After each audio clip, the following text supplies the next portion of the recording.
Hey there, hopefuls, and welcome back to season 2 of the Hopeful Simplicity podcast. We're going to continue with our 15-minute finds to build on those small space successes and talk more about some common organizing situations, questions, and topics. I can't wait to continue to simplify, sort, and sustain our organized and less stressed lives together. So let's jump in. Today's 15-minute find is taking us into the kitchen. To hang or to pile or to file or to all the options when it comes to how to sort pots and pans. We do it by use of location.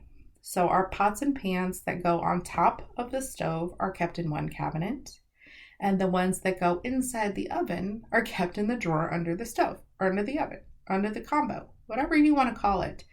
We sort them by use, and that use happens to be by location.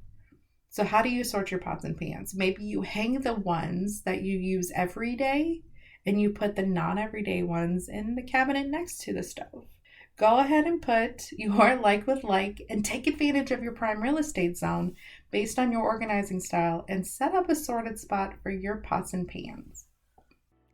Now set those timers and tune in as we talk about today's organizing topic. Today's topic is brought to you by the Organizing Style Quiz.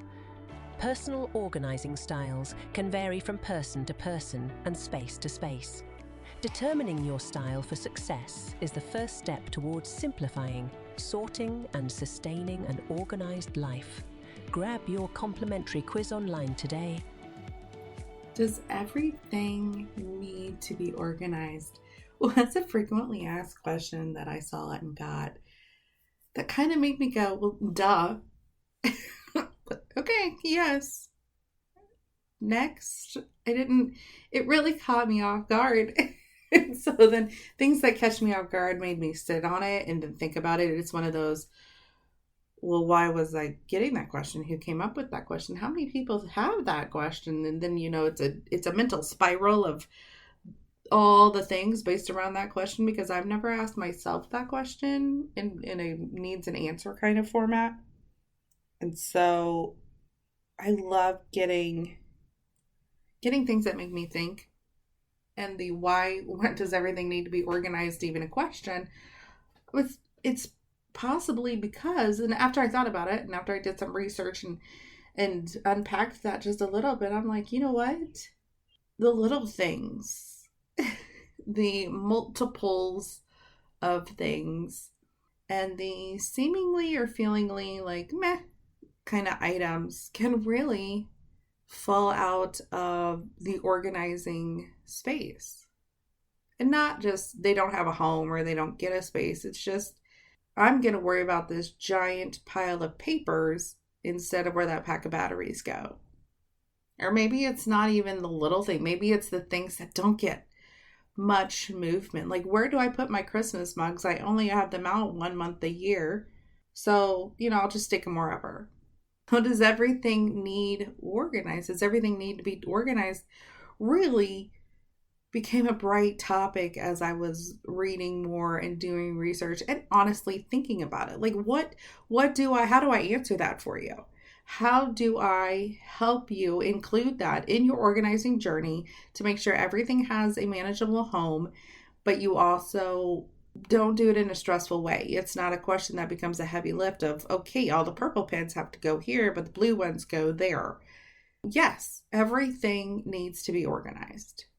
From the big stuff to the little stuff. The big stuff's obvious. Maybe that's where we get confounded a little. Like, okay, I obviously know the couch needs to have a home. The TV needs to have a home. The bed needs to have a home. The big things need to have, my wardrobe needs to have a home.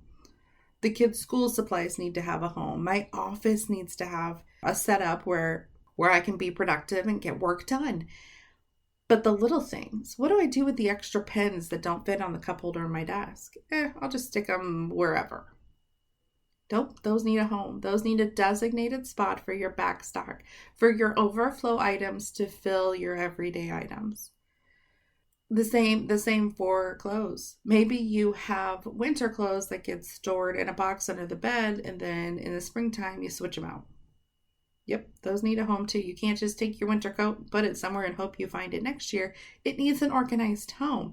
Everything needs to be organized in the sense of you know where it is when you need it, and then you can put it away according to your personal style. For me, a lot of things are going to have containers with lids so I can stack them or stuff them under things and not worry about it. If my son was putting things in we'd have so many open lid containers. Just toss the crap in there. I don't even think he knows what's in some things, but he doesn't mind digging. That's his organizing style. But he knows everything needs to have a home. So it has a general home versus a very detailed home. That doesn't matter. As long as everything gets to be organized. Nothing's left out. You can sort your batteries. You can just have a battery box or an electronics box where they get dumped into. Or you can be a little more micro-organized like me, and it's sorted by size in a tackle box. Whatever it is, those little things still have a home. And those little things are still organized. Some people just put their keys on the first flat surface when they come in the door instead of designating a home, but then did it land on this flat surface or that one? Did I take 2 extra steps and put it on this table, or did I drop it on that end table? So when you have a home for everything and everything gets organized, you know where it is tomorrow. You don't have to worry about the little things. You don't even have to get lost in the clutter you may or may not have known you had. So I'm super glad that this question came up because it really made me think about all the things. Yes. Does everything need to be organized? And the answer is yes. So you know where it is tomorrow and you don't have to move clutter around and everything has a home that's manageable in creating your organized and less stressed life. Today's episode was sponsored by the Small Space Successes book series. Have you tried getting organized before, but it didn't stay that way? Or maybe you're not quite sure where to start when it comes to organizing your home. The Small Space Successes series can help you determine your personal organizing style. Discover the types of spaces you have and walk through one small space at a time. Order your copy today at hopefulsimplicity.com. And that's it for today. Be sure to subscribe, like, and share this with all of your favorite friends. And until next time, stay hopeful.